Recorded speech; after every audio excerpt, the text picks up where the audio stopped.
ሰው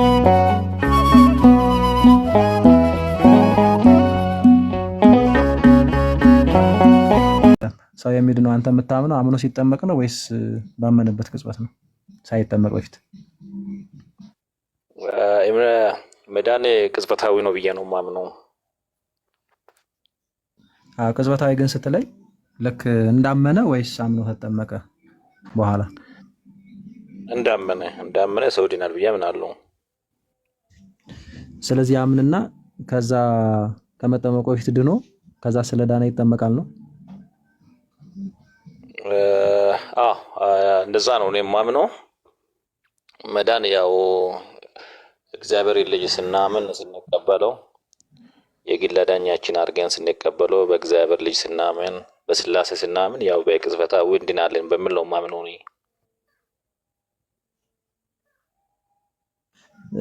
ጥምቀት ምንድነው ጥቅሙን? እስቲ በአንተ እምነት ለምን ነው የምትጠመቀው? ጥምቀት እንግዲህ ባይብሊካሊም ያው ልጅነትን ለማግኘት ነው። ደግሞም የኃጢአት ስርየትን ያመጣል ይላል ያው መጽሐፍ ቅዱስ ካለ ያለ ስለሆነ እንደዛ ነው እኔ የማምነው።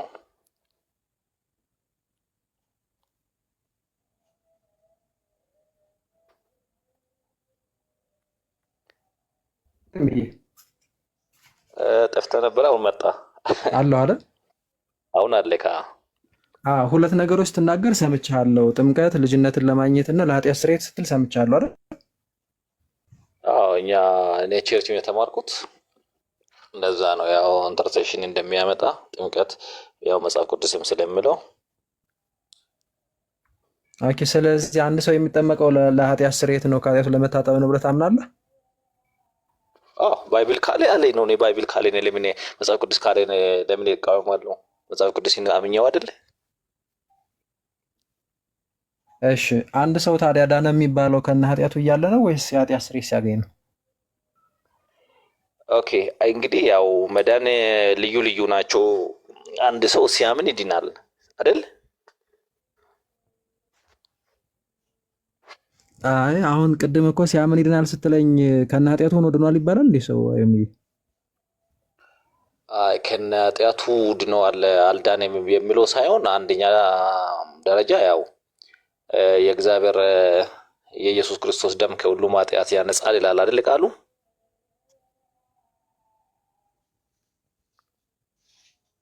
ስለዚህ ያው በሱ ደም በሱ ትንሣኤ ስናምን እንድናለን ነው አንዱ።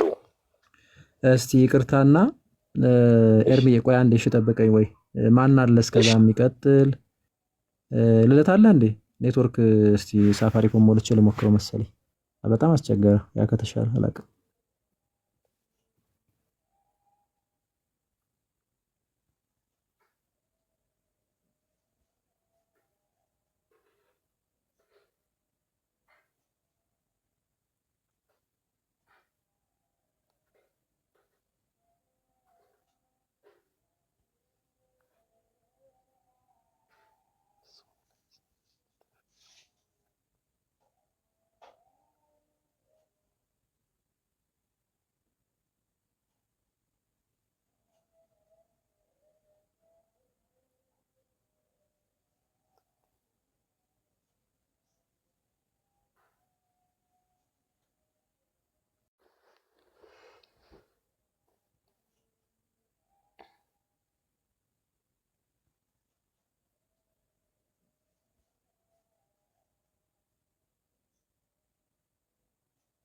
ኤርሚ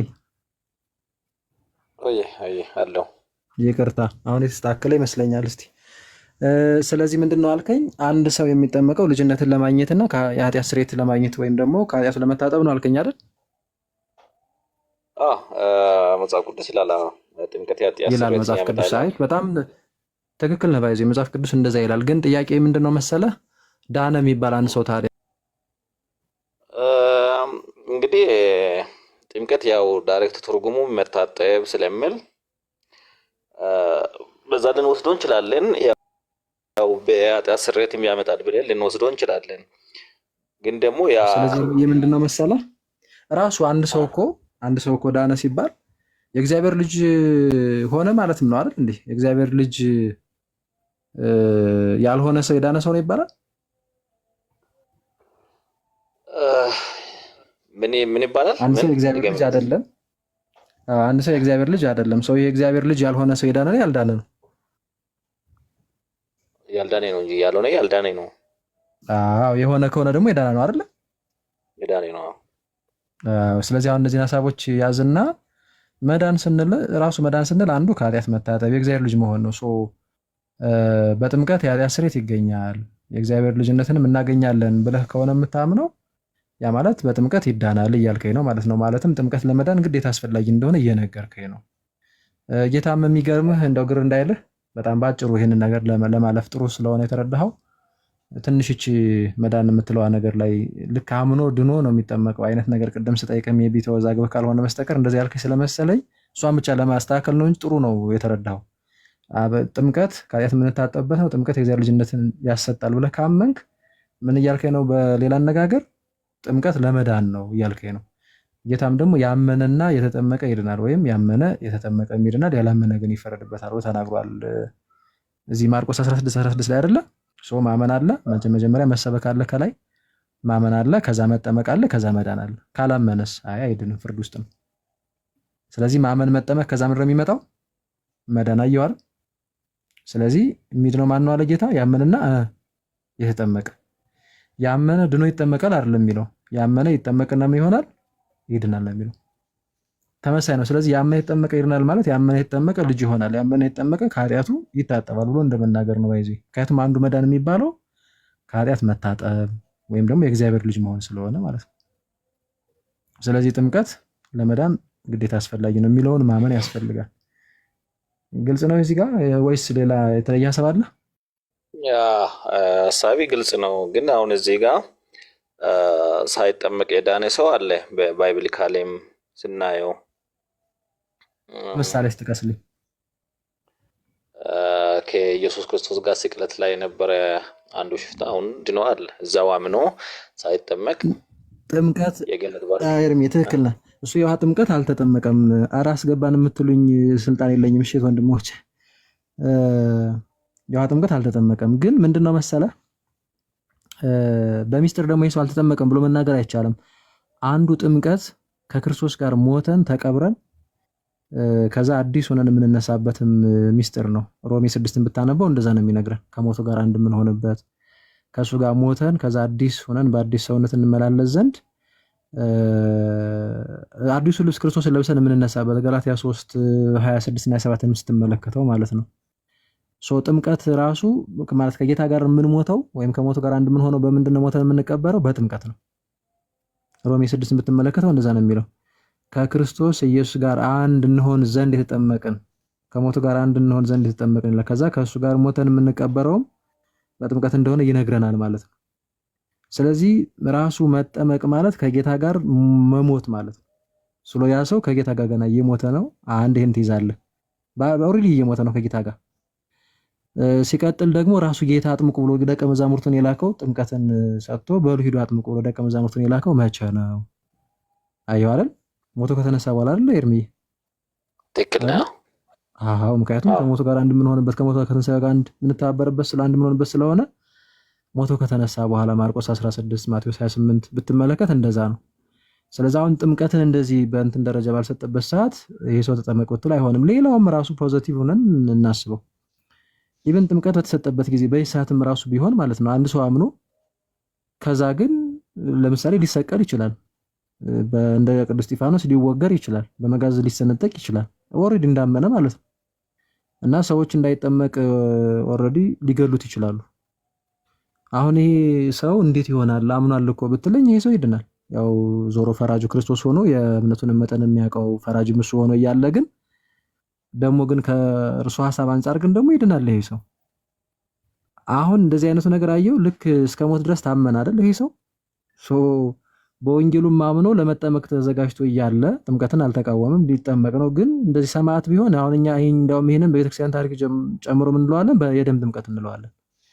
ይህን ሰማዕትነታቸውን እንደ ጥምቀት አድርጎ ይቆጥርላቸዋል ክርስቶስ። ወይም ደግሞ አይ በዚህ በኩልና ብትችልም ባትችልም በዚህ በኩል ነውና ማለፍ ያለብህ፣ ስለዚህ አንተም አትድንም ሊለው አይችልም። ምክንያቱም ይሄ ሰው ከአቅሙ በላይ በሆነ ነገር ነው ሳይጠመቅ ቀድሞ የሞተው። ስለዚህ እስከ ሞት ድረስ የታመነለትን ክርስቶስ ዞር በል አንተም አትድንም ሊለው አይችልም። ይህንን ኤክሴፕሽን የሆነ ነገር ይዘን ግን አየው የተጻፈውን ደግሞ አናፈርስም። ጀነራል የሆነውን በተመቻቸ ሁኔታ ውስጥ ያለውን ሰው የለም ማመን ሳትጠመቅ አድንም ትለዋለህ። ግዴታ ለመዳን መጠመቅ እንዳለበት የእግዚአብሔር ልጅ ለመሆን ከኃጢአቱ ለመታጠብ እንዳለበት ትነግረዋለህ። ካልቻለስ እንዴ? ካልቻለማ እግዚአብሔር ማለት ለምሳሌ አምኖ ሊጠመቅ ሲሄድ እንደው ድንገት ቢሞትስ መንገድ ላይ መኪና ገጭቶች ምናምን ወይም ደግሞ እንደው በቃ ቤተክርስቲያን እዛ ሳይኖር ቀርቶ አጥማቂዎች ካህናት ምናምን ሳይኖሩ ቀርተው እንደው እንዳጋጣሚ ቢሞትስ? እንዲህ አይነት ነገሮችን እግዚአብሔር ኮንሲደር የማያደርግ አምላክ አይደለም። እውነት ለመናገር እኛ እንኳን ምን ትላላችሁ ብንባል መናገር እንችላለን። ግን እንደነዚህ ባለው ኤክሴፕሽናል ነገሮች ግን እነዚህን ይዘን ግን ተመልከት፣ አይ ጥምቀት ስለዚህ አየኸው በቃ ለመዳን አይደለም ልንል አንችልም። ወይም በቃ አያስፈልግም ማለት ነው ወደሚል አንመጣም። ለእምነትም ባይዞ ኤክሴፕሽናል ነገሮች አሉ። ኤርሚ ልነግርህ እችላለሁ። ለምሳሌ ለእምነት ራሱ ማለት አይደል? አዎ ለእምነት ለምሳሌ አሁን ህፃናትን ብትወስድ አያገናዝቡም አይደል? ህፃናት እና አሁን ህፃናት ለምሳሌ ለምሳሌ እስከ በአንድ ዓመታቸው በሆነ ወራቸው ምናምን ሊሞቱ ይችላሉ። ኦር በሆነ በጣም በትንሽ እድሜያቸው ከ7 ዓመት በታች ሰምቲንግ ምን አያገናዝቡም። እነዚህ ህፃናት ያምናሉም አያምኑም አትላቸውም። አሁን ኧረ በቃ እነዚህ እኮ ስለዛ በቃ ያመነ ስለሆነ የሚድነው እንደ እነዚህ እኮ ብለህ ልትጥላቸው አትችልም። የእግዚአብሔር ፍትሐዊ አምላክ ነው። አይምሮ ህሙማንን ውሰድ። አይምሮ ህሙማን ፕላስ ደግሞ ኢቭን እንደዚህ አይነት ሰውም ሊያጋጥመን ይችላል። ባይዙ በጣም አንዳንዴ ባደጋም ሊሆን ይችላል፣ ከልጅነት ሊኖር ይችላል። ሁለቱም ኦርጋኖቹ የማይሰራ ለምሳሌ ጆሮ እና አይን ሁለቱም ማለት ነው የሌለው አይነት ሰው ብናገኝ አሁን ይሄ ሰው ልንሰብከው እንችላለን? አንችልም። ተወውና ለጊዜው ይሄንን እንደ አይምሮ ህሙማን ለምሳሌ ብትወስድ ከልጅነት ጀምሮ እንደዚህ አይነት ነገሮች አሉ እና ራሳቸውን እንኳን አይደለም ይቅርና ስለ ክርስቶስ ወንጌል በዚህ ወጥቶ በዚህ ወርዶ የሚለውን እንደዚህ ስለ ራሳቸው እንኳን እነማን ናችሁ እናንተ? ስማችሁ ማን ነው? እናትና አባታችሁ ማን ነው? እናንተስ ብትላቸው ሰው እንኳን መሆናቸውን የማያውቁ ወንድመቶች ይኖራሉ፣ ሰዎች ይኖራሉ።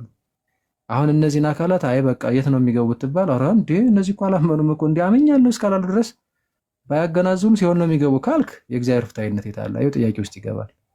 እነዚህን ኤክሴፕሽናሎችን ይዘን ግን ቢታመንም ባይታመንም ይዳናል። ስለዚህ ማመን አለማመንህ ለመዳን ምንም ችግር የለውም። ብታምን ትድናለህ፣ ባታምን ትድናለህ የሚል ማጠቃለያ ግን አሰጥም። አየው ኤርሚ እኔማ አሁን እዚህ ጋር ነው ኮንትራዲክት። ልክ እንደዛ ጥምቀቱ ላይም ስትመጣ ይችን ብቻ ማሰሪያ ልስጥህና ታወራለህ። ልክ እንደ ጥምቀቱ ላይም ስትመጣ ቦል የተጻፈው የጌታ በአዋጅ የተነገረው ቃል አለ። አየው ልክ አንተ ቅድም የነገርከን ጥምቀት የእግዚአብሔር ልጅነት የምናገኝበት ነው። ጥምቀት ከላያችን የምንታጠብበት ነው። ያመና የተጠመቀ ነው የሚድ ነው የሚለው ይሄ አለ። ስለዛ በሰዎች ባልቻሉበት አይነት ነባራዊ ሁኔታ ውስጥ ቢሆኑ እግዚአብሔር ጸጋውን በወደደው መንገድ ሊሰጣቸው ይችላል። ከነሱ የሚጠበቀውን ነገር ላደረጉት ሁሉ ማለት ነው።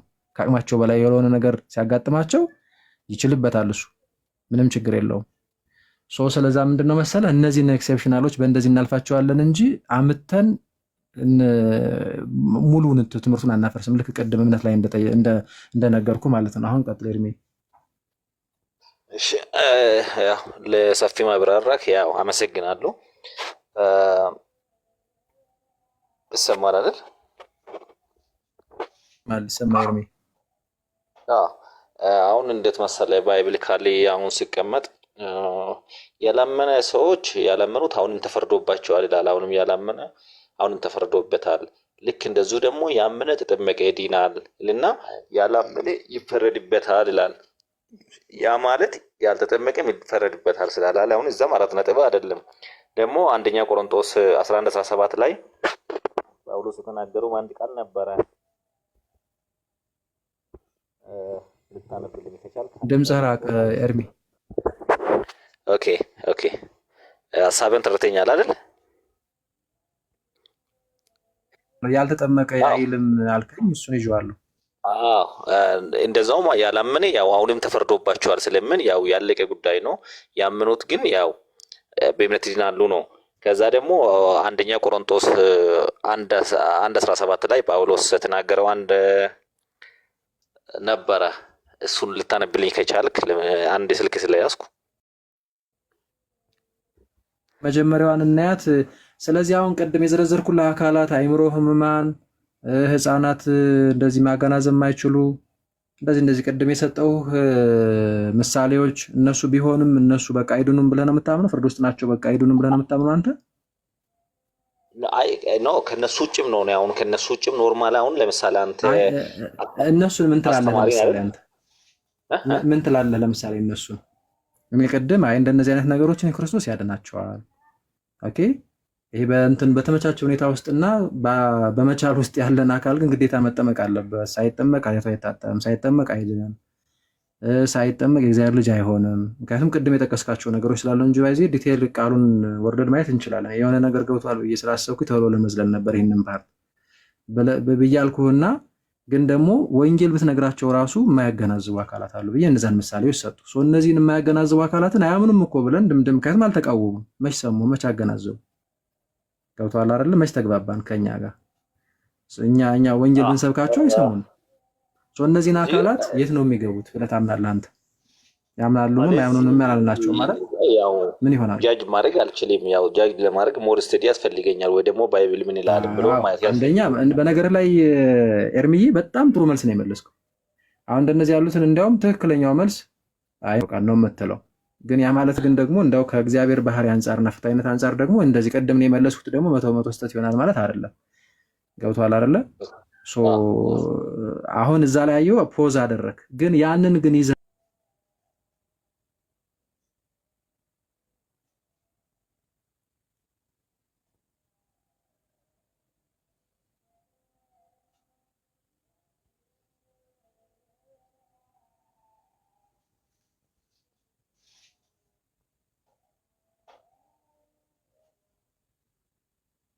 አረ የሚድነውማ ያመነና የተጠመቀ ነው።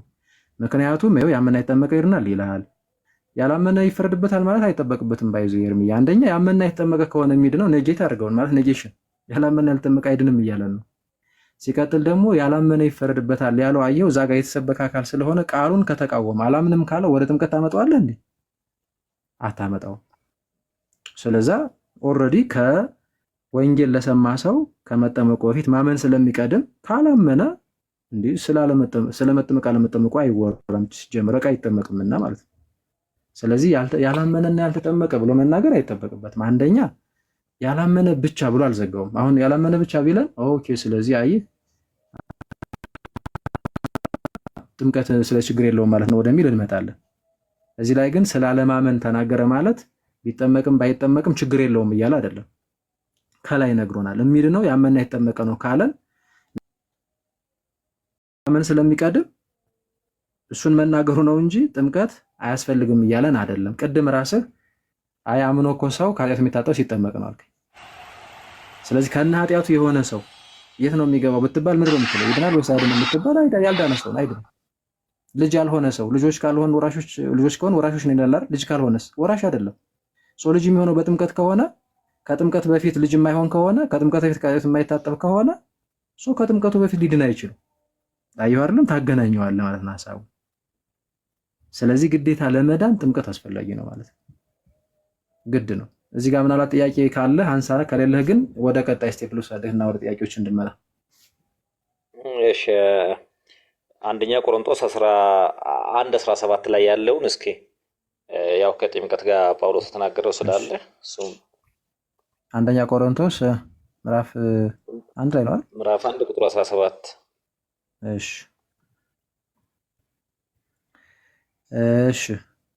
ለማጥመቅ ክርስቶስ አላከኝምና ወንጌል ልሰብክ እንጂ የክርስቶስ መስቀል ከንቱ እንዳይሆን በቃል ጥበብ አይደለም ይላል። ከፍ ብለን አንብበው እንድንረዳው ቁጥር 10 አካባቢ ጀምሮ ማለት ነው። ይሄ ክፍል የሚናገረው ባይዚ ክርስቲያኖች እንዳይለያዩ የተጠመቁት የክርስቶስን ጥምቀት ነው። የክርስቶስ ነው የሚሆኑት። ስለዛ የተለየ ነገር የጳውሎስ የአጵሎስ የኬፋ የሚሆኑበት መንገድ የለም። ስለዚህ ልዩነት የለም። ሁሉም አንዲቷን ጥምቀት የተጠመቀ ሰው የክርስቶስ ነው። የእግዚአብሔር ልጆች ነን ልጅነት የምናገኝበት አላልንም ቅድም? ክርስቶስ እግዚአብሔር ነው።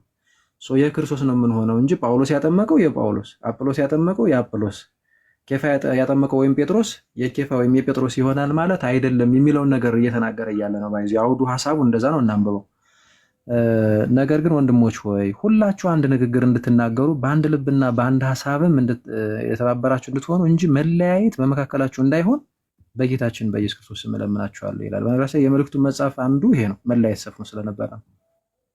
ስለዚህ ምን አላቸው? አንድ ልብ ይኑራችሁ፣ አንድ ሐሳብ፣ አንድ ሁኑ። የክርስቶስ ናችሁ፣ ክርስቲያን ናችሁ እናንተ። ኦኬ። ማናችንም ከማናችን በጾታ ሊሆን ይችላል፣ በተለያየ ነገር እገሌ ስላስተማራችሁ እገሌ ስላጠም እንደዚህ የሚባል ልዩነት የለም የሚል ሐሳብ ነው ያለው። አንድ ሁኑ የሚል ነው። ሁላችንም በክርስቶስ አንድ ነን የሚል ቤተክርስቲያን የክርስቶስ አካሉ ናት፣ አንዲት ናት። ቁጥር 11 ወንድሞች ሆይ በመካከላችሁ ክርክር እንዳለ ስለናንተ የቀሎኤ ቤተሰቦች አስታውቀውኛል ይላል። አየው መለያየታቸውን ሰምቷል። ምንድነው መለያየታቸው ካልከኝ ቁጥር 12 ላይ ይናገረዋል። ይህንንም እላለሁ እያንዳንዳችሁ አለ እኔ የጳውሎስ ነኝ፣ እኔ የአጵሎስ ነኝ፣ እኔ ግን የኬፋ ነኝ፣ እኔስ የክርስቶስ ነኝ ትላላችሁ። አየው ከስንት እንደተከፋፈሉ የጳውሎስ ነኝ የሚል አለ፣ የአጵሎስ ነኝ የሚል አለ፣ የኬፋ ነኝ ወይ ኬፋ ማለት ጴጥሮስ ነው የሚል አለ፣ የክርስቶስ ነኝ ደግሞ የሚል አለ። ከነዚህ ሁሉ ትክክለኛው ማን ነው? የክርስቶስ ነኝ የሚሉት። አየው ግን ሶስቱ ደግሞ አሉ። የጳውሎስ የሚሉ አንድ ግሩፕ አለ፣ የአጵሎስ ነኝ በቆሮንቶስ ቤተክርስቲያን የአጵሎስ ነኝ የሚል ሌላ ግሩፕ አለ፣ የኬፋ ነኝ ወይም የጴጥሮስ ነኝ የሚል ሌላ ግሩፕ አለ። እነዚህ ሶስቱ ደግሞ ሌሎች ግን የተሳሳቱ ግንትኖችን ትመለከታለህ። ከአራት ተከፍለዋል ማለት ነው። ተለያይተዋል እና ክርስቶስ ተከፍሏልን ይላል ቁጥር 13 ላይ ጳውሎስ ስለእናንተ ተሰቀለ ነው ወይስ በጳውሎስም ተጠመቃችሁን ይላል። አየው ስለዚህ ሁሉም የተጠመቀው የክርስቶስን ጥምቀት ነው፣ ወይም ደግሞ የጌታን ጥምቀት ጌታ የሰጠውን ጥምቀት በአብ በወልድ በመንፈስ ቅዱስ ነው ሁሉም የተጠመቀው። ሲጠመቅም በአብ በወልድ በመንፈስ ቅዱስም እያጠመቃችሁ ደቀ መዛሙርት አድርጓቸው። ደቀ መዛሙርት ማለት የክርስቶስ ማለት ነው። አየው ስለዛ ተመልከት፣ አጵሎስ ቢያጠምቅ፣ ጳውሎስ ቢያጠምቅ፣ ኬፋ ቢያጠምቅ የማን ነው? ሁላችንም ምን ሆነው የሚሆኑት የማንም የሚሆኑት እኛ ምን ሆነው የክርስቶስ። እነሱ ግን ምን አሉ?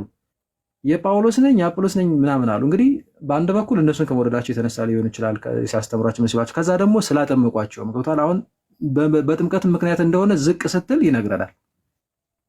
ስለዚህ እኔ በጳውሎስ ስም አይደለም የተጠመቃችሁት በኢየሱስ ስም ነው፣ ስልጣኑ የሱ ነው፣ በሱ ስልጣን የተጠመቃችሁ የሱ ጥምቀት የተጠመቃችሁት ማለት የሱ የክርስቶስ የምትሆኑበትን። ኦኬ እናንተ እንደምትሉት እንድትሆኑ እንደዚህ እንድትለያዩ መች ሆነ?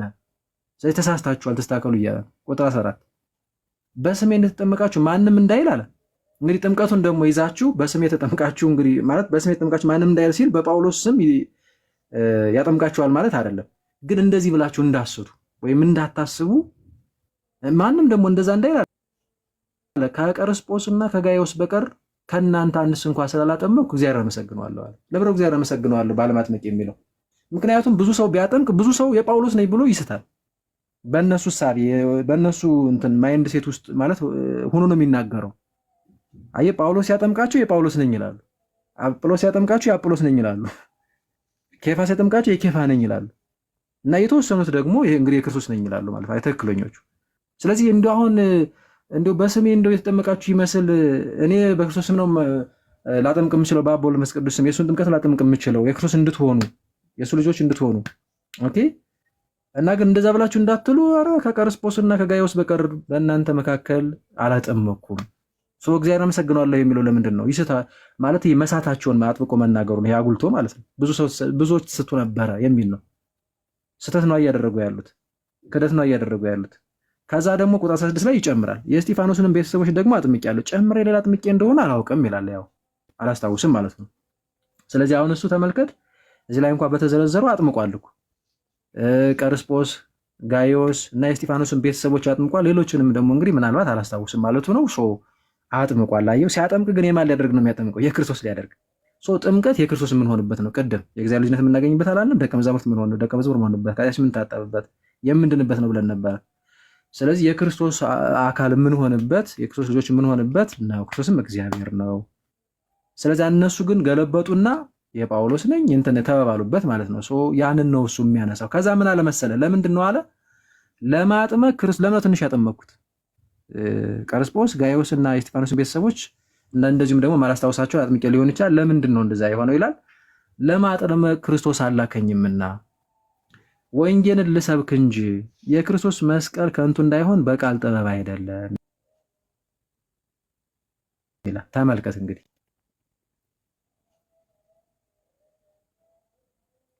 አላከኝም ማለት አረ ጥምቀት እኮ ምንም ከመዳን ጋር ግንኙነት የለውም፣ ስለዛ ጥምቀትም እኮ ወንጌል አይደለም ምን የወንጌል ክፍል አይደለም እያለ አይደለም ባይዚ እንደዛ ምናምን እያለ አይደለም። ምንድነው የእሱን ሚናውን እየተናገረ ነው። እሱ ትኩረት ያደረገበትን እየተናገረ ነው። ስለዚህ እሱ ምንድነው ያደረገው? አይ ቃሉን ማዘጋጀት፣ ይሄ ነው መስበክ የሚባለው። ታሳምናለህ፣ ቃሉን ትናገራለህ፣ ይሄ እኮ እንደዚህ ነው እንደዚህ፣ ከዛ ለጥምቀት ታዘጋጃቸዋለህ፣ ከዛ ሌሎች ያጠምቃሉ። ቅዱስ ጳውሎስ እንደዛ ነው ያደረገው። አየው። ስለዚህ እሱ ምንድነው መሰለ በጣም በብዙ ቦታዎች ሲዞር ስለነበረ በሶስቱም የሐዋርያዊ ጉዞዎቹ በጣም ተሯሩጦ ምን ይላል የተወሰኑ ሰዎችን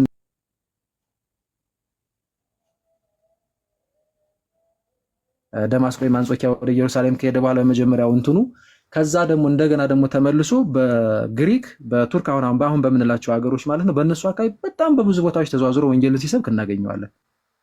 እና ትኩረት ያደረገው አየው ብዙ አህዛብን እየማረከ የክርስቶስ እንዲሆኑ ማድረግ ላይ አዘጋጅቶ ሌሎቹ እንዲያጠምቋቸው ማድረግ ላይ እንጂ ማጥመቅ ላይ ያደረገም እኔ ትንሽ ነው ያጠመቅኩት ይላል።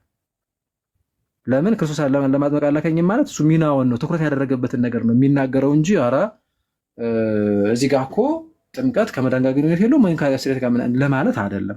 ከላይ ሀሳቡ አየው መለያየትን ያመጣው ምንድን ነው? በእነ ጳውሎስ ያጠመቃቸው የጳውሎስ ነኝ ወደሚል መጥተዋል ማለት ነው። እሱ እንግዲህ ቅዱስ ጳውሎስ እንዳስቀመጠልን እና አጵሎስ ያስተማሯቸውና ያጠመቋቸው አይ የአጵሎስ ነኝ፣ ግን አጵሎስም ማስተማር አጠመቀ፣ ጳውሎስም ማስተማር አጠመቀ፣ ጴጥሮስም ማስተማር አጠመቀ። ሁሉም የማን ነው የሚሆነው? የክርስቶስ። አየው። ስለዚህ ጥምቀት የክርስቶስ የምንሆንበት ነው እንጂ አጵሎስ የጳውሎስ የኬፋ የምንሆንበት አይደለም። ይህንን ነው እየተናገረ ያለው። ስለዚህ አሁን ብዙዎቻችሁ እኔን እንዳታሳዝኑኝ፣ በነገራችን ላይ ይሄ በጣም ለመምህር በተለይ ለነ ቅዱስ ጳውሎስ በጣም ህመም ነው። እንደዚህ በቃ አንተ እንዳትሉ እንዲያውም በቃ ትንሽ ነው ያጠመቅኩት ይላል። አይ እንግዲህ የእነሱን ይሄ ስህተታቸውን ውድቀታቸው በጣም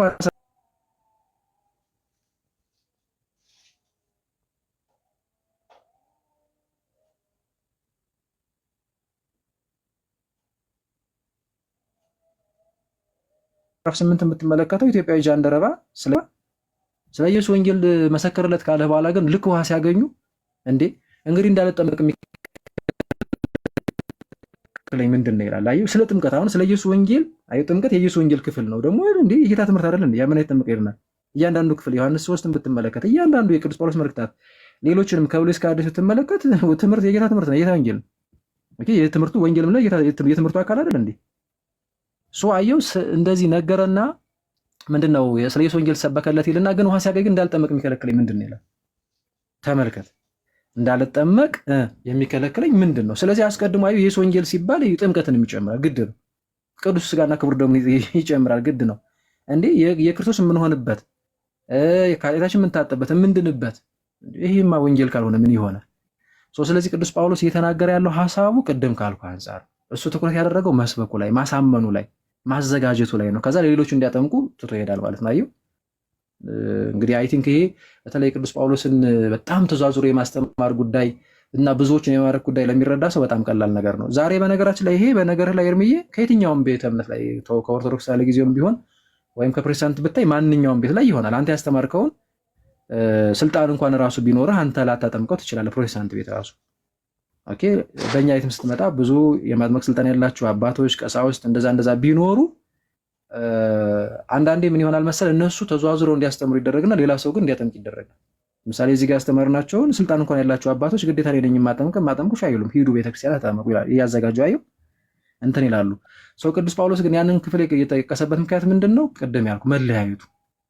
እንዴ በጳውሎስም ተጠመቃችሁ ብላችሁ እንዳትክዱ እና እንዳትሳሳቱ፣ እንዳትወርቁ፣ መለያየት እንዳታመጡ እንግዲህ እኔ እንኳን ትንሽ ነው ያጠመቅኩት። ምክንያቱም ትኩረት ያደረግኩት መስበኩ ላይ ነው ማለት ነው፣ ቃሉን መናገሩ ላይ ማለት ነው እንጂ በፍጹም ይሄ ጥምቀት አያስፈልግም ለመዳን ወይም ደግሞ ለኃጢአት ስርየት የእግዚአብሔር ልጅነት ለማግኘት ምናምን የሚሉ ነገሮችን ለመቃወም ጭራሹ ነው። እንዲሁም ቅዱስ ጳውሎስ መልእክታቶችን በሙሉ ብትመለከት ኤፌሶን ምዕራፍ 5ን ብትመለከት ቁጥር አይ ቲንክ 25 አካባቢ ቤተክርስቲያን ራሱ ክርስቶስ ራሱን አሳልፎ የሰጠው በውሃ መታጠብና ከቃሉ ጋር አንስቶ እንዲቀድሳት ነው ይላል። ምን ይሄ በውሃ መታጠብ ጥምቀት ነው።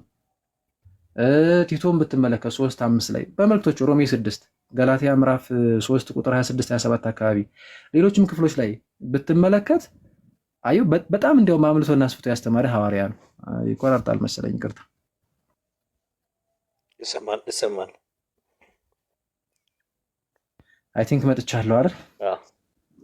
አሁን መጥቻለሁ እና በጣም አምልቶና አስፍቶ የተናገረ ታላቅ ሐዋርያ ነው። ኢቭን ራሱ እንኳን የሚገርም ጌታ ከጠራ በኋላ የሐዋርያት ሥራ ምዕራፍ 9 ላይ ይጠራዋል አይደል? በደማስቆ መንገድ ይርምዬ ከዛ ሄድ የምታደርገውን ይነግሩሃል ብሎ ወደ እነ ሐናንያ ደቀ መዝሙርና ኤጲስቆጶስ ስልጣን አለው። ስለዛ ወደዛ ይልከዋል ደማስቆ። ከዛ ይሄድና 3 ቀን ከቆየ በኋላ ምን ይለዋል መሰለህ? የሐዋርያት ሥራ ምዕራፍ 22 ቁጥር 15-16 ስትመለከት ጳውሎስ ተነሳ ስሙን እየጠራ ለምን ትዘገያለህ ይለዋል።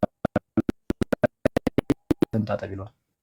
ይሄ ጳውሎስ ክርስቶስ ራሱ አሳምኖ ጠርቶት በብርሃን ተገልጦለት ማለት ነው በደማስቆ መንገድ ላይ ግን እስከሚጠመቅ ግን ከነ ኃጢአቱ ነበር። ከኃጢአቱ አልታጠበ ነበር። ከነ ኃጢአቱ ነበረ ማለት አልዳንም ነበር። ከኃጢአት መታጠብ መዳን ነው። ስለዚህ ተመልከተ፣ ራሱ ሂድ የምታደርገውን ይነግሩሃል ተብሎ ምን አድርግ ነው የተባለው? ስሙን እየጠራ ተጠመቅ። ስለዚህ ክርስቶስ ራሱ ወደ ራሱ ቤተክርስቲያን የላከው ስሙን እየጠራ ከኃጢአቱ እንዲታጠብ ነበር። አዩ። ስለዚህ ለራሱ እንኳን እንደዚህ የሆነለት ነው። ከዛም ደግሞ ቅድም በጠቀስኩልህ በጣም ጥቂት ጥቅሶችን የጠቀስኩ ቆላሲስ ምዕራፍ 2 መመልከት ትችላለህ። ስለ ጥምቀት በጣም አምልቶ አስፍቶ ሲያስተምር ነው የምታገኙ። እንደ ወንጌል ካልሆነ ለምን እንደዚህ ያስተምራል? ደግሞም በጣም የሚናገራቸው እንትኖች ከጌታ ጋር አንድ እንሆን ዘንድ ይልሃል፣ ከሞቱ ጋር አንድ እንሆን ዘንድ ይልሃል። ስለዚህ አንድ ሰው ከጌታ ጋር አንድ ሳይሆን እንዴት ነው ሊዳን የሚባለው? ሊድን አይችልም። ቀደም ከዘረዘርናቸው ኤክሴፕሽናል ነገሮች በስተቀር ማለት ነው። እንደዛ ስለሆነ ይህ ክፍል ቅድም ባልኩ መንገድ ብታየው እንዳላስረዝምብህ መልካም ነው ብዬ አስባለሁ። ኤርምዬ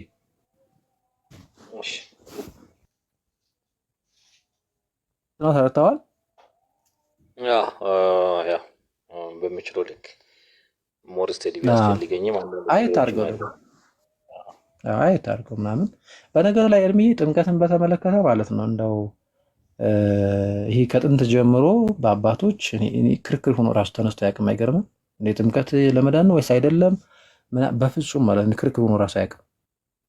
አንዳንድ ነገሮች ለምሳሌ ዓለም አቀፍ ጉባኤ ሳይቀር ላይ የጠየቁ ጉዳዮች አሉ አይደል? ስለ ዓለም አቀፍ ጉባኤ የምታውቅ ከሆነ ጥምቀት የለም። እንደውም አሁን በዚህ በኒቂያ ቁስጥንጥንያ ክሪድ ላይ ወይም ደግሞ በተለይ ምንድነው ኒቂያ ቁስጥንጥንያ ሁለቱንም ስለሆነ እንትን የምንለው ወነአምን በሀቲ ጥምቀት ለስርየተ ኃጢአት በሚሰረይባት በአንዲት ጥምቀት እናምናለን። እንደዚህ ዓለም አቀፍ ጉባኤ ላይ ማለት ነው።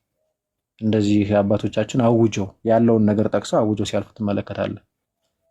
እና ይሄ እንትን ነው በቃ ጥምቀት ምንድንበት ኢቨን ዮሐንስ ወንጌል ምዕራፍ 3 ላይ ማለት ነው ኤርምዬ እስቲ በዛው ከዋና ከመንፈስ ካልተወለደ በቀር ሰው ወደ እግዚአብሔር መንግስት አይገባም የሚለው ሰው ዳግመኛ ከዋና ከመንፈስ ካልተወለደ በቀር ወደ እግዚአብሔር መንግስት አይገባም። እዚህ ጋር ዋና መንፈስ ሲል ምን ማለት ነው? ዮሐንስ 3 ላይ ያለው አይደል? ኖርማል ካልተጠመቀ ነው። ሌላ ዲፊኒሽን የለውም ብዬ አስባለሁ። ኤርምዬ በጣም ጥሩ መረዳት ነው ያለ እና ጥሩ አድማጭ ነህ ምናምን መንፈስ ደስ ይላል። በቃ ፈታው አንተ ራሱ ደግሞ አባቶች እንደዚህ ነው ሙሉ ሁሉም አባቶች እንደዚህ ይፈቱት። ሰው ዳግመኛ ከዋና ከመንፈስ ካልተወለደ ወደ እግዚአብሔር መንግስት አይገባም ማለት ወደ እግዚአብሔር መንግስት መግባት መዳን ነው አይደል እንዴ? የሚደመደበው በሱ ነው። ከዛ ደግሞ ሰው ሳይጠመቅ አይድንም ማለት ነው። 4 ነጥብ በቃ ተዘጋ። እንግዲህ ይህንን ከጥንት አባቶች ምናምን ብታገላበጥ ምን ብትል ምናምን እንደዚህ ነው ይፈቱት። በአብ በወልድ በመንፈስ ቅዱስም በውሃ መጠመቅ ነው። ኦኬ ውሃ ሲባል ግን ደግሞ የሆነ ስሙ የሌለው በአብ በወልድ በመንፈስ ቅዱስ አልን። በመንፈስ ቅዱስ አሰራር አይው ጸሎት ተደርጎ ራሱን የቻለ ስርዓት አለው። በዚህ ወደ ስርዓቱ ከገባን ከጥንት ጀምሮ አባቶቻችን ቅዱሳን ሐዋርያት የሚያደርጉት ያሳዩን ማለት ነው። ያ በትውፊትም የመጣ አለ፣ የተጻፉም አሉ። ብዙ እንትኖችን ማንሳት ይቻላል። አይው ሰው ሳይጠመቅ ወደ እግዚአብሔር መንግስት አይገባም በቃ እያለን ነው። ግልጽ ነው። እሺ አይ ቲንክ እዚህ ጋር ግልጽ ይመስለኛል አይደል? መያዝ ያለብኝ ነገሮች እያለው ሌላው እሺ እንትን ላይ እስቲ ደግሞ ልውሰድህ። እሺ ኤርምዬ እንትን ላይ ደግሞ ልውሰድህ። ፎሎ መልሼልሃለሁ። በውስጥም ላወራህ እችላለሁኝ፣ ላግዝህ እችላለሁ። መጽሐፍም እስቲ እንትን አንብበህ ታውቃለህ አንተ? መርሎተ ጽድቅ አዲስ አበባ እንደ ያለው አዲስ አበባ ነኝ። ኧረ እና ይሄ ልደት መርሎተ ጽድቅ የሚባል መጽሐፍ እስካሁን አልሰጠህም ነው ወይስ አዞርም መስመሩ ልደት ባለበት? አይነ ስራ ቦታ ነው የምውለው፣ ከቢሮ አልወጣም። ከቢሮ አትወጣም? አይ በቃ እኔማ ልደት ካልሰጠህ ቆይ መርሎተ ጽድቅን በደንብ ማንበብ አለብህ። እና ለጊዜው ፒዲኤፍም ቢሆን እኔም እልክልሃለሁ፣ ፎሎ መልሼልሃለሁ፣ በውስጥ ጽፍልኛለሽ በኋላ ስደናበር እንዳረሳ። እሺ ጥምቀት እንደዚህ ነው። በደንብ መርሎተ ጽድቅ በጣም አሪፍ መጽሐፍ ነው እንድታየው ማለት ነው። ሃርድ ኮፒው ልደት እስከሚሰጥህ እኔም እነግረዋለሁ። እሱም ከሰማ ይሰጣል በእርግጠኝነት ካለበት መቶ ይሰጣል። አይ ናቲም ይሰጣኛል። ናቲ ጋር ስለምንገናኝ ኧረ ዲያቆን ናቲ ነው ናትና ይላ አሁን እዚሁ አለ ከላይ ያለው ረቅ ነው እንዴ? እሺ ናትዬ፣ እንዴ አንተና ናቲ እስካሁን አልሰጠህማ። ቆይ ከልደት ተቀብሎ ይሰጣል። ቆይ እሺ፣ ስለዚህ እሱ እናደርጋለን። ስጋና ደሙ ላይ ቅዱስ ቁርባን ላይ ምንድን ነው ያለህ አንተ? ቅዱስ እኔ ምን መሰለህ ኖርማሊ እኔ መጽሐፍ ቅዱስ ካለ አሁን ባለው እንደውም ስለ እሱ ነበር ልጠይቅ የነበረው፣ ስለ መጽሐፍ ቅዱስ ነበር ልጠይቅ የነበረ እና እኔው 66ቱ መጽሐፍ ነው የምቀበለው። 66 ውስጥ መጽሐፍ ቅዱስ ካለ አለ ነው፣ ካላለ አላለም ነው ምንም። እና ስጋዬን ያልበላ ደሜን ያልጠጣ ብሎ በግልጽ ስላስቀመጠ እኔ ምንም ክርክር ማንሳት አልችልም። እንደውም ለዛ ነው እኔ አሁን 81 እና 66 ላይ ነበር ጥያቄ የመጣሁት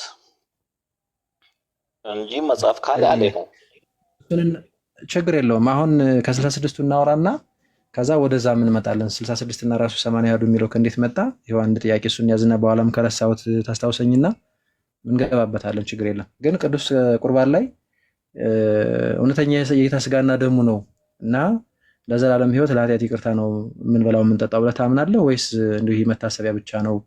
የስጋውና የደሙ መታሰቢያ ወይም የስጋና የደሙ ምሳሌ ምንድን ነው? እዚህ ጋር ያለህ እምነት? እዚህ ጋር ያው ሁለት ቨርሶች አሉ፣ ያው ኮንትራዲክት ያደረጉብኝ እና ትንሽ ለመረዳት ያስቸገሩኝ ምን አለ መሰለህ። አንዱ ይሄን ደሜን ስጋዬን ለመስታወስ ሻርቡት ያለ ለጌታ ራሱ ያለው አለ። ከዛ ውጭ ደግሞ ሌላ ቨርስ ላይ ደግሞ ምን ይላል? ደሜን ያልጠጣ ስጋዬን ያልበላ የሚልም አለ። ያው እሱ ነው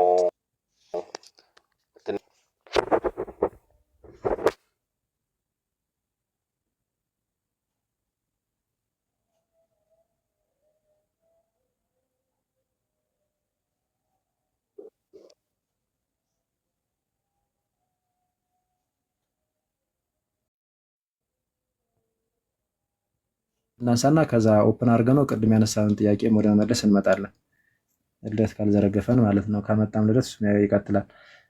ቅዱስ ሥጋና ክቡር ደሙን በተመለከተ አንደኛ በዚህ አይቆራርጥም አይደል ኤርሚ? ሰዎች ከሰማላችሁ እሺ። በዚህ በዮሐንስ ወንጌል ምዕራፍ 6 ላይ ስትመለከት ከላይ እንግዲህ ዮሐንስ 3ም ላይ በብዙ የመጽሐፍ ቅዱስ ክፍሎች በእኔ የሚያምን የዘላለም ሕይወት አለው እንደዚህ ይላል። ዮሐንስ 6 ላይም ገና ከቁጥር 1 ትንሽ ወረድ እንዳልክ እንደዛ እያለ ይናገራል። በእኔ የሚያምን የዘላለም ሕይወት አለው እንደዚህ እያለ እና ከዛ ሙሴ በምድረ በዳ መና አውርዶ እንደዚህ አይነት ታምር ሰርቶ ለአባቶቻችን በልተዋል። እንደዚሁም ደግሞ እየተከተለ ደግሞ የሚያጠጣቸው አለት ክርስቶስ ነበረ ብሎ የሚናገረው ክፍል አለ። ያንን ብቻ ይጠቅሱለታል። አክቹዋሊ ዮሐንስ 6 ላይ ይሄንን አለቱን አልጠቀሱትም። እየተከተለ የሚያጠጣቸውን አለት ያ አለት ክርስቶስ ነበረ ብሎ ቅዱስ ጳውሎስ የሚያነሳበት ክፍል አለ። አይ ቲንክ አንደኛ ቆሮንቶስ ምዕራፍ 10 ላይ ነው የሚያነሳው። ሶየኒሃው ግን ያንን ያነሱለታል። ከዛ ጌታችን መድኃኒታችን ኢየሱስ ክርስቶስ አባቶቻችሁ በምድረ በዳ መና በሉ ግን ሞቱ ይላቸዋል። ሰው ከእርሱ በልቶ አሁን እንግዲህ ያየው እንትኑ ራሱን መጣ ማለት ነው። ሰው ከእርሱ በልቶ እንዳይሞት አሁን ከሰማይ የወረደ እንጀራ ይህ ነው እኔ ነኝ ይላል ማለት ነው። እኔ ነኝ ይላል እና ከዛ በኋላ ምንድነው ነገር ሲሉት እንግዲህ ላሳጥረው የዮሐንስ ወንጌል ምዕራፍ 6 ቁጥር 51 አካባቢ ስለ ዓለም ሕይወት የምሰጠው እንጀራ ስጋዬ ነው ይላል። አየው ስለምንድነው ስጋዬን የምሰጠው አለ? ስለ ዓለም ሕይወት የምሰጠው እንጀራ ስጋዬ ነው። ከዛ አይሁድ አጉረመረሙ እንዴ ተከራከሩ እርስ በርሳቸው ይላል። ይህ ሰው ስጋውን እንበላ ዘንድ ይሰጠን ዘንድ ስጋውን እንበላ ዘንድ ስጋውን እንድንበላ ይሰጠን ዘንድ ነው እንጂ እንዴት ይችላል? ኦኬ ሐሳቡን ነው እንግዲህ ሙሉ ጥቅሱን አይደለም እንትን እያልኩ ያለሁት። ይቆራጣል እንዴ? ቀይ ያበራብኝ ይሰማል። እሺ እና ስጋውን እንበላ እሺ ቆይ ወይ ከምሸራረፈው ጥቅስ ላውጣ እንዴ ከቻልኩ ቆይ እስኪ ተሰራልኝ ዮሐንስ ምዕራፍ 6 ቁጥር 51 አካባቢ መከታተል ትችላለህ አንተም ኤርሚዬ። ከሰማይ የወረደ ሕያው እንጀራ እኔ ነኝ ይላል ማለት ነው። ከሰማይ የወረደ ሕያው እንጀራ እኔ ነኝ። ሰው ከዚህ እንጀራ ቢበላ ለዘላለም ይኖራል አለ። ምን ቢል ቢበላ። እኔም ስለ ዓለም ሕይወት የምሰጠው እንጀራ ስጋዬ ነው አለ። ስጋዬ ሲል ክርስቶስ የኔ ስጋ እያለ ነው። የተለየ ነገር አለ? ስጋዬ ካለ በቃ ክርስቶስ ስጋውን ነው። ከዛስ እንግዲህ አይሁድ ይላል ይህ ሰው ስጋውን ልንበላ ይሰጠን ዘንድ እንዴት ይችላል ብለው እርስ በርሳቸው ተከራከሩ ይላል። አይ አሁን ስለ ስጋው እየተናገረ እንደሆነ ስጋዬን ነው የምሰጠው ስለ ዓለም ሕይወት እና ስጋዬን የሚበላ የዘላለም ሕይወት ይኖረዋል ብሎ እየነገራቸው ነው።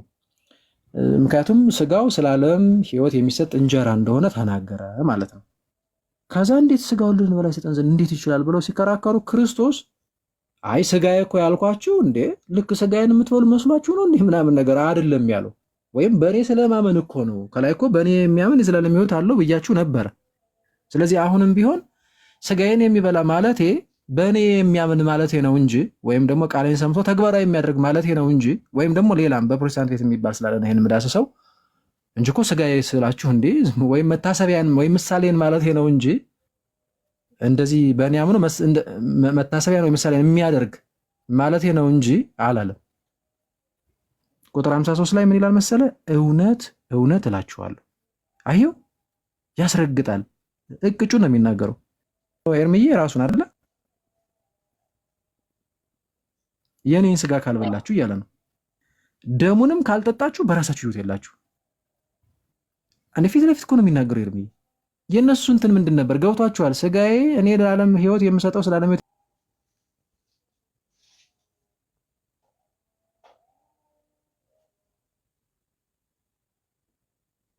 አሁን አይሁድ ጨነቃቸው ማለት ነው።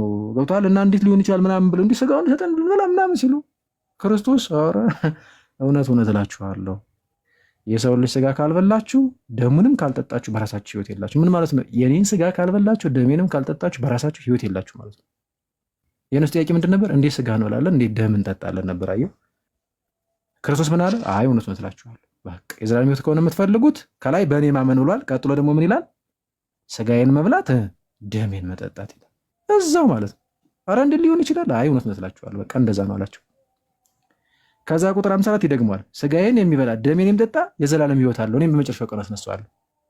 ስለዚህ የዘላለም ሕይወት የሚኖረው ማን ነው አለ? ስጋውን የሚበላ ደሙን የሚጠጣ። ስለዚህ ሰው የክርስቶስን ስጋ ሳይበላ የክርስቶስን ደም ሳይጠጣ የዘላለም ሕይወት አይኖረውም። በመጨረሻውም ቀንም ክርስቶስ ሊያስነሳው አይችልም። ወይም ሊያስነሳው ስንል ይሄ ለክብር ትንሣኤ ማለት ነው። ትንሣኤ ዘለ ክብርና ትንሣኤ ዘለ ሐሳር ይባላል። ወይም ለዘላለም ሕይወት አይነሳም ማለት ነው። ባጭሩ በእንደዚህ ልግለጸው። የክርስቶስን ስጋና ደም ማይበላ የማይጠጣ ሰው ለዘላለም ሕይወት አይነሳም። ለዘላለም ሞት ነው ተነስቶ በዛው ሲኦል ገሃነመ እሳት የሚገባው ማለት ነው። ከዛ ይናገራል። ስጋዬ እውነተኛ መብል ነው፣ ደሜ እውነተኛ መጠጥ ነው። ስጋዬን የሚበላ ደሜን የሚጠጣ በእኔ ይኖራል፣ እኔም በእርሱ እኖራለሁ አለ። አየሁ ክርስቶስ ከእኔ ጋር ነው። እኔ በክርስቶስ አለው፣ ክርስቶስም በእኔ ማለት ራሱ የሚቻለው ስጋውን ከበላን ደሙን ከጠጣን ነው። በነገራችን ላይ አዎ ይሄ የክርስቶስ ስጋና ደም ነው። ስለዚህ ክርስቶስ ስጋውን እንድንበላ ደሙን እንጠጣ ሰጥቶናል። ስለዚህ ይህንን ስጋ ስንበላ ስንጠጣ የዘላለም ሕይወት እናገኛለን። ስለዛ ስጋውን ስንበላ ስንጠጣ ደግሞ ክርስቶስ ከኛ ጋር እኛም ከክርስቶስ ጋር እንኖራለን። በዚህ ክፍል ይህን አስተማር። የሚገርመው ዝቅ ብለህ ስታነብ ደቀ መዛሙርቱ ራሱ መካከል ብዙዎች በጣም ጨነቃቸው። ኧረ ይሄ ነገር የሚያች በቅፍርናሆም ሲያስተምር ይላል ቁጥር 60 ምናምን አካባቢ 59 ምናምን አካባቢ እና ጨነቃቸው። እነሱም በሉ እናንተም ልትሄዱ ትፈልጋላችሁ? ወደኋላ ተመለሱ፣ ሁለተኛ ከእሱ ጋር አልሄዱም ይላል። እነ ጴጥሮስን ተመለሰና ሌሎችን 12ቱን ሐዋርያት እናንተም ልትሄዱ ትፈልጋላችሁ? አይ ጌታ ሆይ ከአንተ ወደ ማን እንሄዳለን? አንተ የሕይወት ቃል አለ ይሉ እና እነዛን ምላቸዋል። ስጋ ምንም አይጠቅምም፣ እኔ የነገርኳችሁ ቃል ሕይወት ነው መንፈስም ነው። ምን ማለቱ ነው? ስጋዊ በሆነ አስተሳሰብ እንደሱ እንደተረዱት ወይም ደግሞ ልክ የፍጡርን ስጋ እንደሚበሉት እንደዛ አይደለም። የክርስቶስ ስጋ መለኮት ደመ መለኮት ነው። ኦኬ ስጋውና ደሙ ማለት የክርስቶስ የመለኮት ስጋና ደም ነው። መለኮት የተዋህደው ነፍስ የተለየው እንለዋለን እኛ፣ ቤተክርስቲያን ትለዋለች። ስለዚህ አሁን አየው ስጋዊ በሆነ መንገድ አስቦ አይደለም፣ በመንፈስ ሆነ በእምነት ሆነ የምትረዳው የምትቀበለው የምድንበት ሚስጥረ ሚስጥራት የሚባል ታላቅ የሆነ ለህይወታችን የሚያስፈልግ ነገር ነው። እና ትሄዳላችሁ? ኧረ ጌታ ሆይ ከአንተ ወደ ማን እንሄዳለን? እሺ እዚህ አሁን ትምህርት ነው ያስተማረው ባይዜ። ከዛ ግን የት ነው ስጋና ደም እንዴት ነው የምናገኘው? እዛን ቀራንዮ ላይ ክርስቶስ ተሰቀላል እና ስጋውን ቆርሷል፣ ደሙን አፍሷል ስለ ዓለም ህይወት። ከዛስ በማመን ብቻ እኮ ነው ይህንን እንዳንል የሚበላ የሚጠጣ አለ። ከዛስ ግን እንዴት ነው የምናገኘው? ይሄው የማቴዎስ ወንጌል ምዕራፍ 26 ላይ ቁጥር 26 እስከ 28 ታገኛላችሁ። የማቴዎስ ወንጌል ምዕራፍ 26 ቁጥር 26 እስከ 28 ሲበሉም ኢየሱስ እንጀራን አንስቶ ይላል። ምንድን ነው ያነሳው? እንጀራን ያነሳው። ከዛስ ባረከ። አየው፣ እንጀራ አንስቶ እንጀራ ሰጣቸው አይደል የሚለው። እንጀራ አነሳ፣ ከዛስ ምን አደረገ? ባረከ። ቆርሶ ለደቀ መዛሙርቱ ሰጠ። ይኸው ከባረከ በኋላ ቆርሶ ያን የባረከው ሲሰጣቸው ምን እንዳለ ስሙ። እንካችሁ ብሉ፣ ይህ ስጋዬ ነው። ቅድምም ብሎ ነበረ፣ ስጋዬን የሚበላ አላለም እንዴ? ብሏል። ስለዚህ ስጋዬን ብሉ አለ። ያነሳውን ይህንን ህብስት እንጀራ ባርኮ ምን አድርጎታል? ስጋው አድርጎታል። እና ታዲያ ስጋው ካላደረገው ስጋዬ ነው ይላል እንዴ? ክርስቶስ እንዴ ስጋው ነው። ክርስቶስ ተናው ክርስቶስ ስጋዬ ነው እያለ ይህ ስጋዬ ነው እያለ አራራራ እንዴ ሊሆን ይችላል ካልክ በቃ በክርስቶስ አታምንም ማለት አንተ ከክርስቶስ አይደለም ወይም የክርስቶስ አይደለም። ክርስቶስ ይሄው ስጋዬ ነው አለ። ብሉ ደግሞ የሚበላ ነው። ቀደም ስጋዬ ነው የሚበላ ብሏል። እሺ ቁጥር 27 ላይ ጽዋንም አንስቶ ጽዋ አነሳ። ከዛስ አንስቶ አመስግኖ ሰጣቸው። ካመሰገነ በኋላ ወይም ከባረከ በኋላ ይሰጣቸዋል። ከዛስ ሁላችሁ ከእርሱ ምን በሉ ጠጡ። ለምንድን ነው የሚጠጡት? ምን ስለሆነ? ቁጥር 28 ስለ ብዙዎች ለኃጢአት ይቅርታ የሚፈሰው የሐዲስ ኪዳን ደሜ ነው አለ። አየዋ። ስለዚህ ህብስቱን ምን አድርጎታል? ስጋው። ከዛ ምን አለ? ብሉ።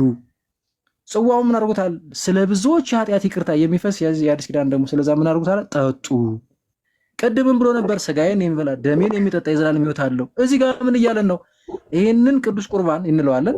ቅዱስ ቁርባን ይህንን ስትበሉ ስትጠጡ ምን ታገኛላችሁ? ምንድን ነው የምትበሉት የምትጠጡት? ስለ ብዙዎች ኃጢአት ይቅርታ የሚፈስ አይደል ያለው? ስለዚህ ተመልከት። ስለዚህ ማናችንም ኃጢአት ስንሰራ ዛሬ ለምሳሌ ክርስቲያኖች የኃጢአት ይቅርታ የምናገኘው ንስሐ ገብተን ቅዱስ ሥጋና ክቡር ደሙን በልተጠጣን። ምክንያቱም የኃጢአት ይቅርታ የሚያስገኝ ምንድን ነው ይላል? ቅዱስ ሥጋና ክቡር ደሙ ነው። ይኸው ስለ ብዙዎች የኃጢአት ይቅርታ አለ። ክርስቶስ ይሄንን በቀራንዮ አንድ ጊዜ አቅርቦታል። ያን አንድ ጊዜ ያቀረበውን ይሄው ቤተክርስቲያን በቅዳሴ ጊዜ ባረከ፣ አመሰገነ። ቅዳሴ ነው በነገራችን ላይ ይሄ በቅዳሴ ጊዜ ቅዱስ ሥጋውን ክቡር ደሙን ትሰጠናለች ማለት ነው። አየው እየቀዳች ያን ራሱን እኮ ነው የምትሰጠን፣ ሌላ አይደለም። ሁሌ ትኩስ ነው በነገራችን፣ ሁሌ አዲስ ነው። ኤክስፓየር ዴት ያለው ነገር አይደለም። ስለዚህ ተመልከተ፣ አሁን ቅድም ለዘላለም ሕይወት ብሎ የሰጠን እዚህ ጋር ምን አለ? ስለ ብዙዎች የኃጢአት ይቅርታ የሚፈስ ብሎ ሰጠን ማለት ነው። ስለዚህ የዘላለም ሕይወት መዳን ነው፣ የኃጢአት ይቅርታ መዳን ነው። ወይም የዘላለም ሕይወት ለኃጢአት ይቅርታ ብለን ይሄውን እንወስዳለን። አሁንም ጥያቄ የሚመጣው ባጭር እንትን ለማለት ሉቃስ 22 ላይስ እና አንደኛ ቆሮንቶስ ምዕራፍ 11 ላይ እውነት ለመናገር በጣም አስተዋይ ልብ ላለው ሰው ሉቃስ 22 ቁጥር 19 ላይ ያለውን ቅዱስ ጳውሎስ አንደኛ ቆሮንቶስ ምዕራፍ 11 ላይ ከቁጥር አይ ቲንክ 23 አካባቢ ጀምሮ እስከ 23 እስከ 30 ነው ምናምን አካባቢ ምናልባት ታች ድረስ መመልከት ብትመለከቱ ወይም 28 ምናምን አካባቢ ተርጉሞታል። ራሱን ወስዶ ነው የሚተረጉመው። ስለዚህ አሁን የሉቃስ ወንጌልን ቅዱስ ጳውሎስ እንዴት ተረጎመው የሚለውን ነገር እዛ ክፍል ላይ ሄዳችሁ መመልከት ትችላላችሁ። እነዛው የሉቃስ ወንጌል ምዕራፍ 22 ቁጥር 19 ግን እንመልከተው። ለምሳሌ እዚህ ጋር ግልጽ ስለሆነ እንጀራን አነሳ፣ አመሰገነ ይላል። እንደ ቅድሙ ምንድን ያነሳው? እንጀራ። ከዛስ አመሰገነ። ቅድም ባረከ ብሎ ነበር። ያው አንድ ናቸው። ከዛ ቆርሶ ሰጣቸው ይላል። ሲሰጣቸው ምንድን ነው የሚለው? ስለ እናንተ የሚሰጠው ምን ነው? ይሄ ስጋዬ ነው። አየው፣ ስጋዬ ነው። አሁን እዚህ ጋር ኢቭን በነገራችን ላይ ብሉ ጠጡ የሚለውን ነገርም ቅዱስ ሉቃስ ያነሳ እናገኝም። ግን የሚበላ የሚጠጣ መሆኑን ቅድም ደግሞ እንደነገራቸው ሰው መርሳት የለበትም። የሚበላ የሚጠጣ ነው። ይሄን አይ ቲንክ ሁሉም ሰው የሚስማማ ይመስለኛል፣ ፕሮቴስታንቱ ዓለም። ለማንኛውም የእሱ የቅዱስ ሉቃስ አጻጻፉ ትንሽ ለየት ይላል ለማለት ያህል ነው። ስለ እናንተ የሚሰጠው ስጋዬ ይህ ነው ብሎ ሲሰጣቸው እንዲበሉት ነው አይደል? ደሙንም እንዲጠጡት ነው። ከዛ ምን ነው አለ? ከባረከው በኋላ ስጋዬ ነው አለ። የስጋዬ መታሰቢያ ነው ይላል እንዴ? አይልም። በደንብ ስማኝ እርሜ፣ የስጋዬ መታሰቢያ ነው ጭራሽ አይልም። የደሜ ምሳሌ ነው ወይም ደግሞ የደሜ መታሰቢያ ነው አይልም። ስጋዬ ነው። ይህንን ታዲያ ስጋዬን ምን አድርጉት ይላል? ለመታሰቢያዬ አድርጉት ይላል። ስጋውን ነው የምንበላው፣ ደሙን ነው የምንጠጣው። የሚቀድመው እምነት ነው። ከዛ ደግሞ ስጋውን ስንበላ ደግሞ ስንጠጣ ቅድምን ብለናል፣ የዘላለም ሕይወት እናገኛለን፣ የኃጢአት ይቅርታ እናገኛለን። አንድ ናቸው ኦልሞስት ሐሳቦቹ ማለት ይቻላል። እዚህ ጋር ደግሞ ምን ጨምረልን ቅዱስ ሉቃስ? ክርስቶስ እናስብበታለን አሉ። ስንበየበላ የጣን እዛው በቅዱስ ሥጋና ክቡር ደግሞ ማንን እናስባለን? ክርስቶስን። እንዴ እኔና እናንተ መሞት የነበረብን እሱ እኮ ከሰማይ ሰማያት ወርዶ እኮ መጥቶ እኮ ያን ሁሉ መከራ ተቀብሎ ስጋውን ቆርሶ ደሙን አፍስሶ እኮ ሞተ። እና ይህንን እንኳን ቅዱስ ሥጋና ክቡር ደሙን ስንበላ ስንጠጣ ዝም ብለንም እኮ ክርስቶስን ሁሌም ከፊት ለፊታችን እንደተሰቀለ ሆኖ ማሰብ አለብን። በነገራችን ላይ ክርስቲያን ማለት እንደዛ ነው። ስለዚህ አየው ቅዱስ ሥጋና ክቡር ደሙን ስንበላ ስንጠጣ ክርስቶስ ስለኛ የተቀበለውን መከራ ሞቱን በሙሉ እንናገራለን፣ እናስባለን። እሱ ይሄንን እያሰብን ግን የምንበላ የምንጠጣው ለምንድን ነው? ለዘላለም ሕይወት ለኃጢአት ይቅርታ ነው። አየው ለዘላለም ሕይወት ለኃጢአት ይቅርታ ነው። ስለዚህ አንድ የምንጥለው ነገር የለም። ኤርሚ አይጋጭም እኮ ምኑን ነው የሰጣቸው? ሥጋውና ደሙ። ለምን ብሎ? ለዘላለም ሕይወት ለኃጢአት ይቅርታ ነው። አቀድም ነግሮናል። ሥጋውን የሚበላ የሚጠጣ አድርጎ ለዘላለም ሕይወት ለኃጢአት ይቅርታ ሰጥቶናል። ከዛስ ለዘላለም ሕይወት ለኃጢአት ይቅርታ ወይም ለመዳን ሥጋውና ደሙን ስንበላ ስንጠጣ ማንን እያሰብን ነው? ራሱ ክርስቶስን። ይህንን ሥጋውን ቆርሶ ደሙን አፍሶ የሰጠንን ክርስቶስን ደግሞ እያሰብን ምን በላ የምንጠጣው ማለት ነው። እንዲሁም ከራት በኋላ ብሎ እንግዲህ ስለ ጽዋ ይናገራል። ይህ አዲስ ኪዳን ደሜ ነው ብሎ ይናገራል። ይህንን እንግዲህ ቅድም